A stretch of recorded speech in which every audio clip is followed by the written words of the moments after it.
42, the heel hits the line. Now, that doesn't take away the face mask penalty. If it was a holding penalty, a non-automatic first down personal foul, then it would, but not in this case. That still gets added on. And that's why Colorado has it first down at the 27-yard line, and that's why there's now the 2-minute timeout. We had the 2-minute timeout, and we didn't have the 2-minute timeout. Now we have another 2-minute timeout. Now you're just showing off. 2-minute timeout. Yes. When I say it tomorrow in Charlotte, North Carolina, this will have ruined me for life. You know, one thing that stood out this week, I went up to Boulder earlier in the week and talked to Pat Shermer a little bit. He said, you know, Brock, you played in the old West Coast system. He coached in the West Coast, and then that whole system was about structure. With Andy Reid and Mike Holmgren, everything was structured.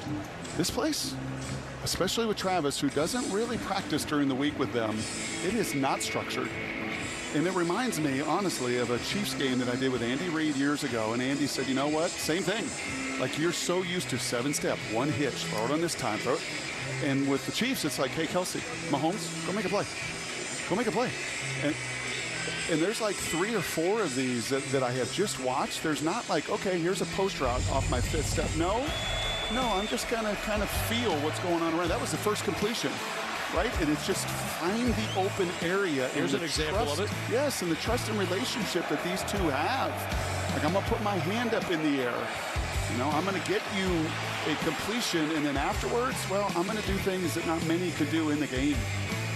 And it really is reminiscent of the relationship at their peak between Patrick Mahomes and Travis Kelce. It is. Who at the beginning of practice each week, the offense gets together and works on a fun play. They bring it to Andy Reid at the end of the week, and he decides whether to put it into plays. Kind of like that. First down and 10. And there is nothing there for Dallin Hayden. Good job up front, and then Ethan Barr coming in to help out. No, but it's going to take some time off the clock. And remember, UCF, just the one timeout. They will get the ball to begin the second half. So kind of some cool just game management here, too. Don't give too much time back to UCF and maybe an extra possession. 2nd and 10. Sanders with pressure up the gut. He's going to run this time, and Shedeur Sanders down at the 23-yard line in the arms of Mac McWilliams. And no reason to be in a hurry here whatsoever.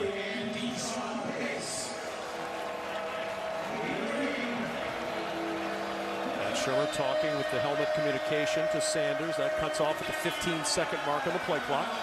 And Hunter is going to be to the top of the field. We saw the touchdown earlier. If I'm Ted Roof, I am not leaving number 12 one-on-one.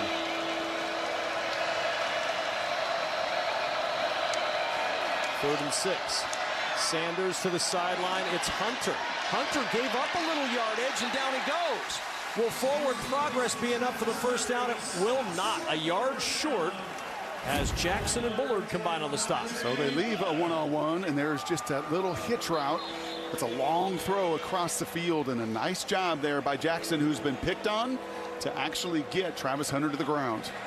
UCF takes their third and final UCF uses their third and final timeout with 46 seconds to go in this first half before 4th and 1. Let's take a look at our Pacific Life game summary, sponsored by Pacific Life, creating financial security for nearly 160 years. You see, the rush offense of UCF has been a bit stymied today, but KJ Jefferson has shown off the arm a little bit more than usual. I give a lot of credit to Wonkwo, him coming back in the middle of that line for defensively for Colorado and their edges. And then look at Shadur's efficiency, 21 of 26. And he's just not been battered, right? You watch all these other games that he plays. A couple weeks ago up in Nebraska, he just gets hit and hit and hit. I think it's 1 sack so far today. And just a couple hits. And that sack was really, I think he would even tell you, that was more self-induced, trying to hold the ball.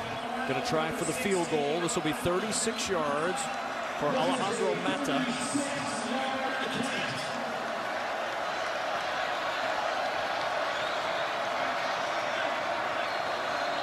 Buford, Georgia, originally a soccer player, became a U.S. citizen in May.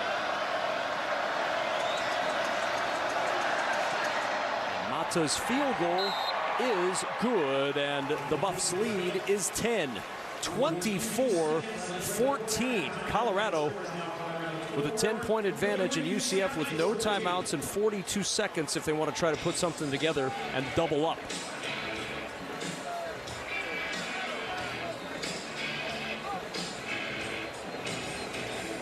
Tomorrow we've got a huge day of NFL football on Fox at 1 Eastern. Jalen Hurts leads the Eagles against Baker Mayfield and the Bucs. Be like Brock and watch Bengals Panthers. Or at 4, the Patriots take on Brock Purdy and the Niners. Brock Hewitt's watching Bengals Panthers. Brock Purdy's playing a game. Check local listings for the game in your area. It all starts tomorrow on Fox and the Fox Sports app.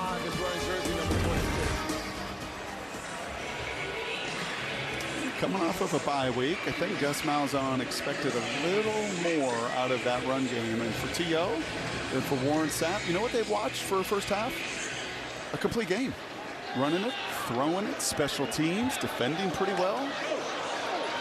Picked up at the goal line and trying to find running room. Won't even get to the 20-yard line. Xavier Townsend, KJ Jefferson in the offense going back to work. What have you seen in his first half, Brock?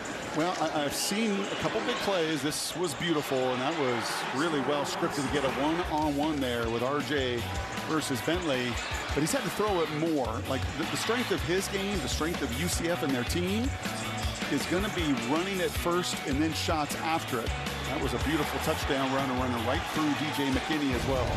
So he's been okay, but as a group, they would tell you, hey man, our identity is us up front. Our identity is running at you, and 47 yards in the first half as a team, even though he's thrown it well, that's not good enough.